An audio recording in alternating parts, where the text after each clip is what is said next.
போட்டியா? பசிக்குது.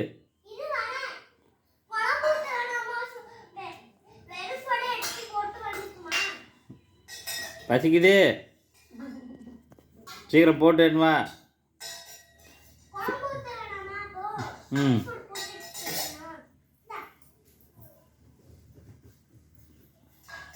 ஊறுகாய் எங்க காணோம்? ம், ஊறுகாய் சாம்பார் எல்லாம் ஒரே சொம்பில் வச்சுக்கிறியா?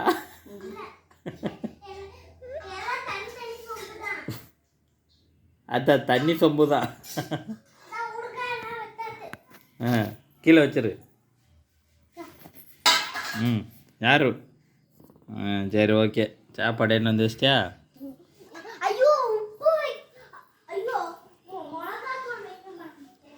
உப்பு தானே வைப்பாங்க சாப்பிடும்போது. இது என்ன வித்தியாசமாக மிளகாத்தூள் சொல்கிற?